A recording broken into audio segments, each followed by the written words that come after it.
play, but you're never gonna beat me. Look the other way, what I'm doing ain't easy. Bloody hands stained from the people who deceive me. Muddy hands break through the chains, go free me. Look, We just learned that you won the Premier League Manager of the Month for August. So Thank you.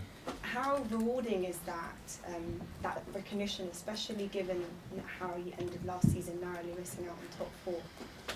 Yeah, it's great. I think it's a sign, obviously, that the team is performing well. The team is winning football matches, and as a consequence to that. So thank you to all the people that is involved at the club that contributes on our daily basics to make our job easier and possible, and obviously to the players who are at the end of the day the ones on the field making a difference and help us to win the games, and our supporters. So thank you very much. Can we get some team news, please? Are there any updates in particular? Thomas Partey, Zinchenko on this? Unfortunately, the updates will be tomorrow when we have the last training session, and today is not much to give. Now, when you play on Sunday, it will be the first game since your Europa League fixture against FC Zurich. Are you at all concerned about the loss of momentum going into it? It's what happened. It was obviously for a really important reason, and we are always available to play, but there are police, there are authorities, and other people have to make the right decision, and the decision was made, and we have adapted our schedule to be as competitive as possible for Sunday, and like any other team. Looking ahead to the game against Brentford now, you of course know how challenging it is playing against them. How much of a challenge is it when you consider their opening 6 games that they've managed to come back on 3 occasions from behind to pick up a point? Well, I think they are a really good side. I think what Thomas and the staff they've done there, not only this year, over the years, I think is remarkable. The way they have performed and the results they got against the top clubs as well, especially at home, just sets the tone and what is going to happen on Sunday, and we are very aware of how difficult it's going to be to beat them. Thank you, all the best of luck. Thank you. Hi. I'm Mikel. Hi. We haven't seen you since the passing of Queen Elizabeth II. Just wanted to see if you had a message. Well, that I think it's phenomenal what the country has done. I think it shows the level of respect and admiration and the legacy that the Queen has left in the lives of so many. And I think it was very emotional, and coming from a different country culture to see that reaction, it was pretty special. So I think it tells a lot about who she was and what is left behind her. Absolutely. Congratulations on the Manager of the Month award. Thank you. Many managers don't want it. They talk about the next game curse, but it's a reflection, isn't it, on good recruitment and a good pre-season. It's a reflection of everything, and you can have those two things and then you can lose football matches and you're not going to get this award. At the end of the day, it's about being consistent and trying to get all the right decisions every single day, and then put them as much as possible in football games, which at the end decide the momentum of a football club.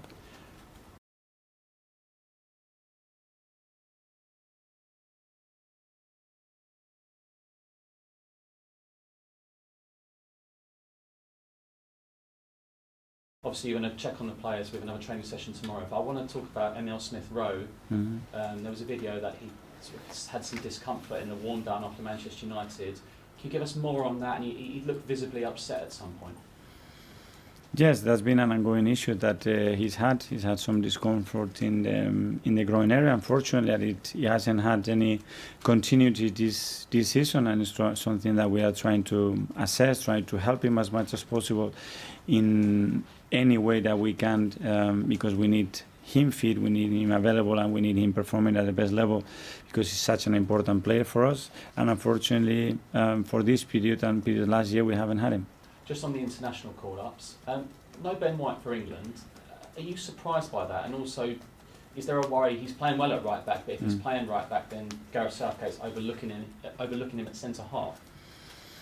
He's played in both positions. Sometimes he's been selected, sometimes no. I think to have versatile player that can play at the level that Ben can in both positions, as centre defender and fullback, is something, in my opinion, that any manager wants, especially when you go for a tournament, which a lot of things can happen. That's Gareth's decision and his coaching staff. And what I can tell you that whenever Ben gets the call, he will be ready.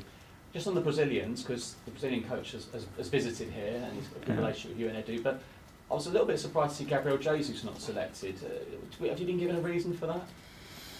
I haven't. What I have to do is try to convince the players that they have to continue to do that, put their head down, accept the decision that are made by the coach of the national team, and give them even more reasons if necessary, that is so evident that they have to be selected. And that's the way the boys reacted, and there's nothing else to comment. Finally, Arsene Wenger talking this week with David Dean's book launch, so he hasn't been back to Arsenal since leaving the club. Now, I know you've got a good relationship with him and he bought you, but I was quite surprised that he's not back. Would you love to see him back at some stage? He said he didn't want to be a problem. He wants to stay away completely. I would love to. I think he has explained it. I think he has every window, every door in this football club open whenever he is ready, whenever he feels it's the right moment to do so. To do it. He knows that from my side, he knows that from many other people at the football club, and hopefully that will happen soon, because I think that it will inspire, and a lot of people are going to be so happy to see him back. Because finally, I just feel like looking at the Brentford game last year, there was COVID issues, injuries. It's a completely different Arsenal now, isn't it? I mean, is this more Mikel's Arsenal, isn't it, this season? This is Arsenal Football Club. It's everybody's club, and everybody's contributing the right way. Obviously, the context is changed, the environment is changed, and now we have to maintain it as it is for a long time. Thank you. Thank you. Thanks. Hi, Mikel, you well? I'm good, thank you. Just going back to Ben White not being in the England team. Gareth Southgate always says that he'll pick players on form, and Ben's clearly been on form for Arsenal this year.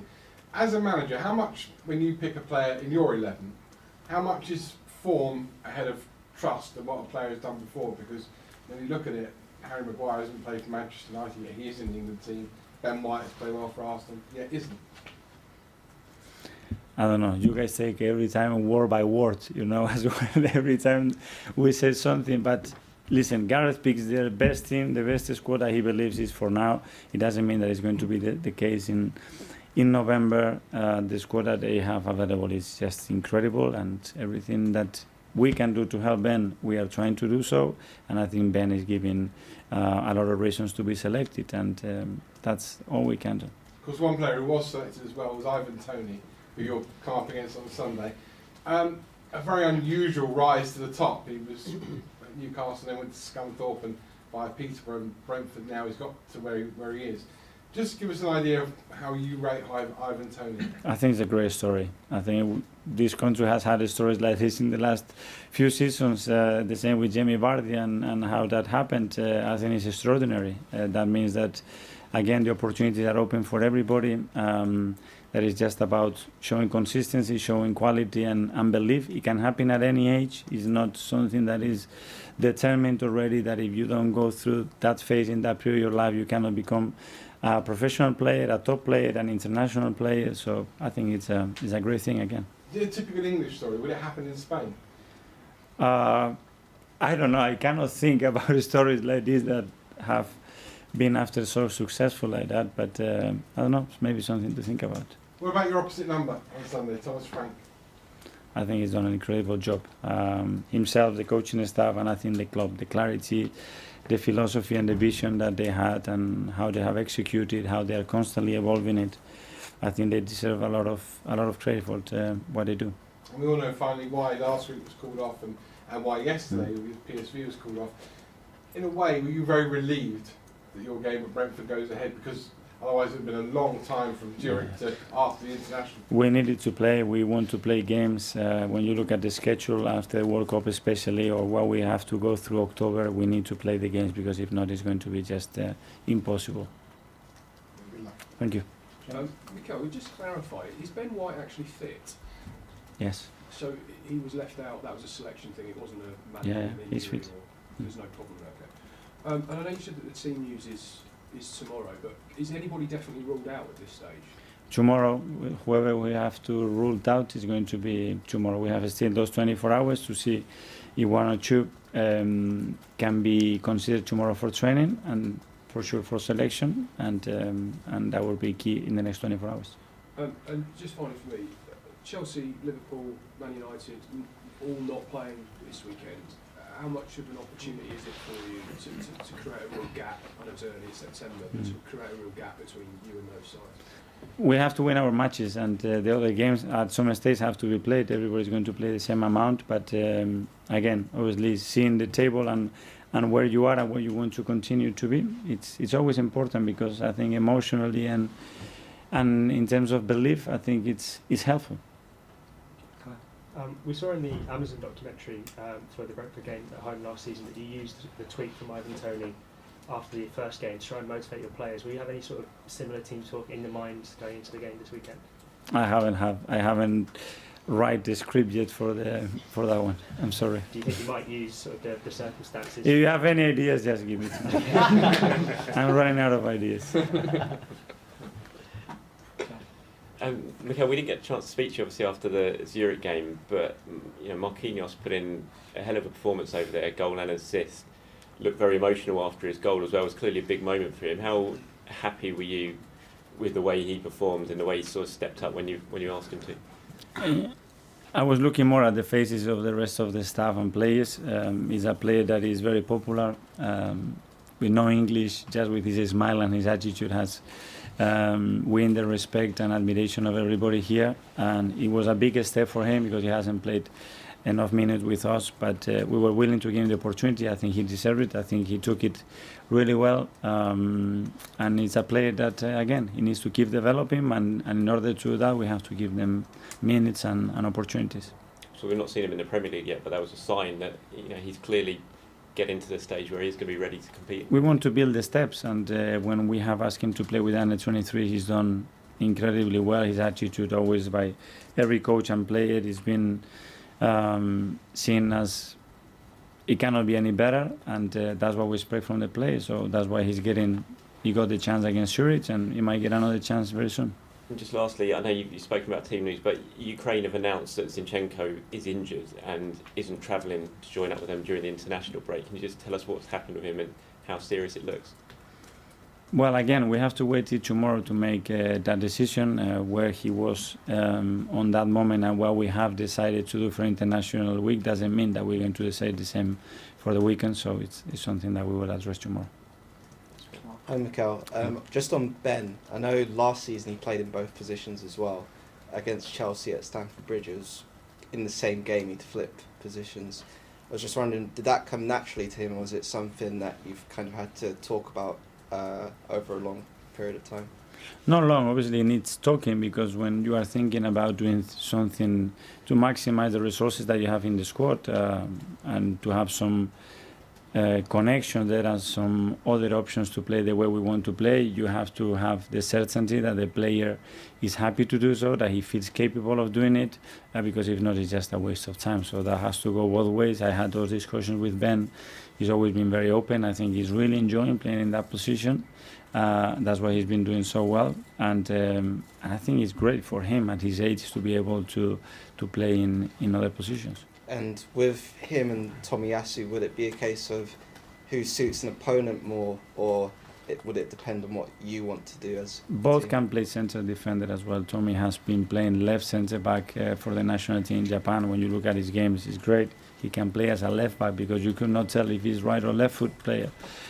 So we have the options there, and we have to utilize them the best possible way, especially with the amount of minutes that we're going to have in the next few weeks. And it's great that players are comfortable doing more than one position. Mark? Mikel, just going back to what Kai asked you about the Ivan Toney tweet last year, do you see that as a bit of banter, or did you find that quite disrespectful to you and your players when you saw that tweet? Anybody can write whatever he wants, and I'm here to judge it, to read it if it's necessary, and use it in the way that I believe is most powerful. Would you be happy if you'd seen your players to send tweets like that about opposition? I try my players to act in a certain way, and I'm happy the way they act.